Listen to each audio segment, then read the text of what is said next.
एक बार की बात है, गांव के कुछ मनचले एक लड़की को रोज परेशान किया करते थे। रोज रोज की छेड़खानी से तंग आकर एक दिन वो लड़की गांव की नदी में कूद जाती है।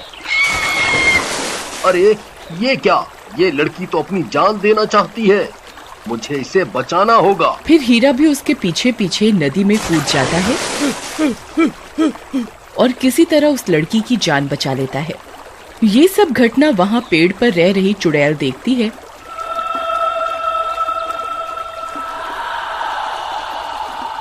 तो उसे हीरा से प्यार हो जाता है और वो एक सुंदर सी औरत का भेष बदलकर हीरा से शादी करके उसके साथ उसके घर में रहने लगती है। फिर कुछ समय बीतने के बाद उनके घर एक प्यारी सी बच्ची का जन्म होता है। हीरा बच्ची को गोद में लेकर बहुत खुश होता है, लेकिन रेशमा मन ही मन डर रही होती है। अरे रेशमा, क्या हुआ? देखो ना, भगवान ने हमें कितनी सुंदर बिटिया दी है। रेशमा मन ही मन सोचती है, मैंने तो खुद पर काबू पा लिया है, लेकिन मेरी बेटी अभी छोटी है। कहीं गांव वालों को पता चल गया कि ये चुड़ैल है तो वो इसे जिंदा नहीं छोड़ेंगे। फिर कुछ ही दिनों में रेशमा की बेटी दूसरे बच्चों के मुकाबले बहुत तेजी से बड़ी हो रही थी।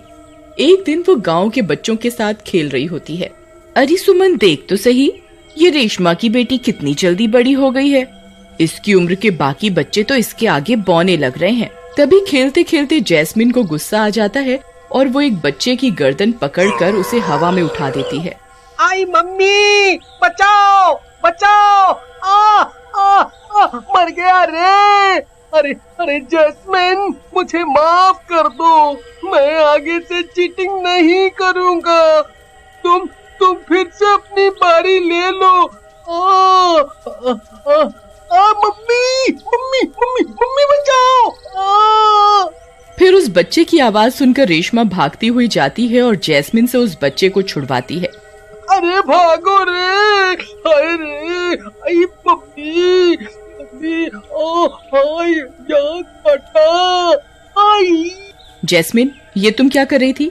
मैंने तुम्हें मना किया था ना, कभी किसी भी बच्चे को हाथ मत लगाना। लेकिन माँ, उसने मेरे साथ चीटिंग की। मैंने तो सिर्फ उसे हल्का सा हाथ ही लगाया था और वो मम्मी मम्मी करके रोने लगा। बेटा, तुम आम बच्चों की तरह नहीं हो, तुम इन सबसे अलग हो। मैं इनसे अलग कैसे हूँ माँ? जैस्मिन के सवालों का जवाब रेशमा नहीं दे पाती और उसे घर के अंदर ले जाती है। फिर एक दिन रेशमा जैस्मिन के बाल बना रही होती है। माँ, आज मेरी 2 चोटी करो ना। नहीं नहीं बेटा, अभी तुम्हारे बाल इतने लंबे नहीं है कि 2 चोटी हो सके। फिर रात होने पर सब सो रहे होते हैं। तभी पड़ोस के घर में से किसी औरत के चीखने की आवाज आती है। अरे मर गई रे, हाय रे, कोई मेरे बालों पर उस तरह फेर कर मुझे गंजा कर गया रे। हाय रे, मैं तो गंजी हो गई। मोया कोई अंधेरे का फायदा उठाकर मेरे बाल ही ले गया।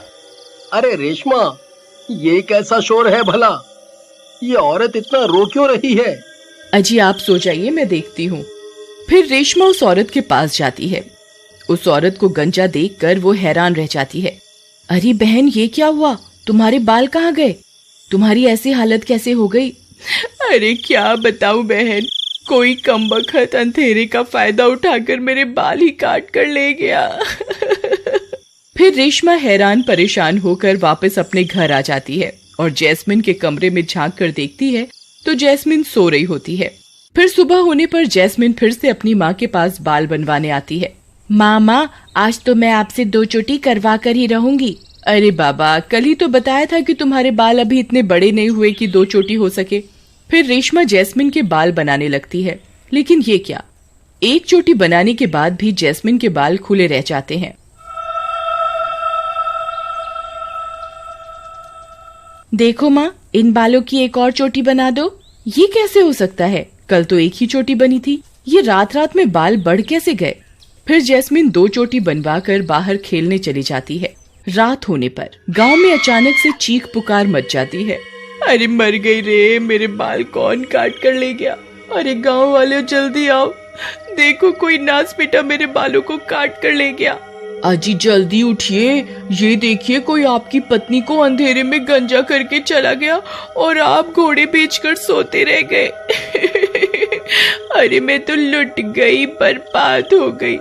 अब मैं किसी को अपना मुख कैसे दिखाऊंगी। फिर ये सब चीख पुकार सुनकर रेशमा और हीरा भी वहाँ पहुँच जाते हैं। अरे जग्गू भाई, ये तुम्हारी पत्नी के साथ क्या हुआ? इनके बाल कहाँ गए? पता नहीं भाई, मैं तो सो रहा था। रात के अंधेरे में कोई आया और इसके बालों पर उस तरह फेर के चला गया। रेशमा भी सोच में पड़ जाती है कि आखिर कौन है जो गांव की औरतों को गंजा कर रहा है। फिर अगले दिन जब जैस्मिन अपने बाल बनवाने माँ के पास आती है तो उसकी आंखें फटी की फटी रह जाती हैं। जैस्मिन के बाल कई फीट बढ़ चुके होते हैं। अरे जैस्मिन, ये क्या, तुम्हारे बाल रातों रात इतने कैसे बढ़ गए? माँ, आप तो जानती ही हैं मुझे बड़े बालों का कितना शौक है। अब मैं बालों को खुला ही रखूंगी।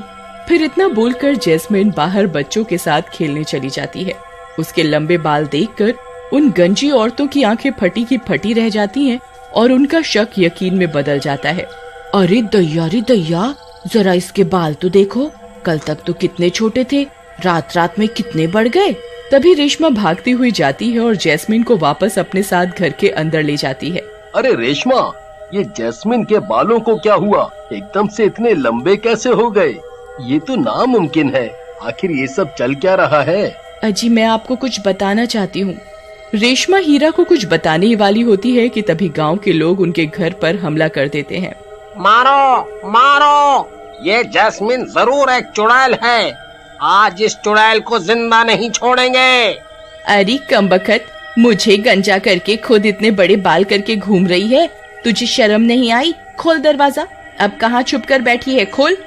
हाँ भाइयों, आज इस चुड़ैल को सबक सिखा कर ही रहेंगे। मारो मारो। अरे ओ गांव वालों, तुम्हारी इतनी हिम्मत, मेरी बेटी को चुड़ैल बुलाते हो? वहीं रुको, अभी एक एक को सबक सिखाता हूँ। फिर हीरा लाठी लेकर घर से बाहर जाने लगता है। तभी रेशमा उसे रोक लेती है। नहीं, रुक जाइए, आप बाहर मत जाइए, बाहर आपकी जान को खतरा है।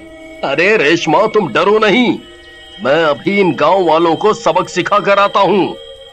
फिर इतना बोलकर हीरा बाहर निकल जाता है।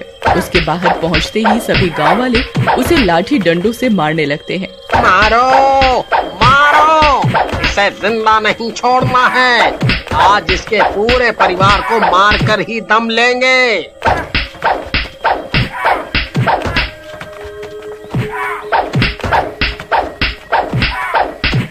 फिर रेशमा हीरा को बचाने के लिए घर से बाहर दौड़ पड़ती है।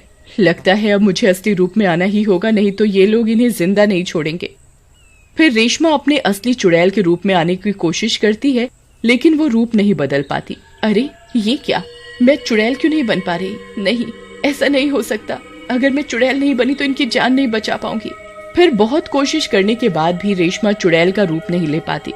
फिर उसे ध्यान आता है शायद जैस्मिन के जन्म लेते ही उसकी सारी शक्तियाँ जैस्मिन में चली गई हैं। फिर वो भागते हुए घर के अंदर जैस्मिन के पास जाती है। जैस्मिन, चलो, तुम्हारे बाबा को तुम्हारी जरूरत है, जल्दी चलो, नहीं तो गांव वाले उन्हें मार डालेंगे। फिर वो दोनों भागती हुई बाहर जाती हैं। गांव वाले अभी भी हीरा पर डंडों की बरसात कर रहे होते हैं। जैस्मिन, तुम्हें अपने असली रूप में आना होगा, अपनी शक्तियों को पहचानो, तुम्हारे बाबा को आज तुम्हारी जरूरत है। अपनी शक्तियों को पहचानो बेटा। तभी अपने बाबा की हालत देखकर जैस्मिन को गुस्सा आ जाता है और वो अपनी शक्तियों को पहचान जाती है और उसका आकार बढ़ने लगता है। ये सब देखकर गांव वालों की हालत खराब हो जाती है। अरे मार गए रे, ये जैस्मिन तो सच में चुड़ैल निकली। अरे अरे, अब क्या होगा? छोड़ मेरे बाबा को।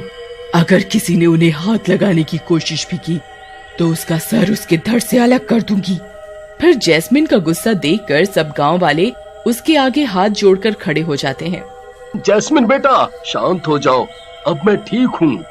फिर अपने बाबा को सही सलामत देखकर जैस्मिन का गुस्सा शांत हो जाता है और वो अपना आकार छोटा कर लेती है। फिर रेशमा सभी गांव वालों को यकीन दिलवाती है कि जैस्मिन से किसी को कोई खतरा नहीं होगा।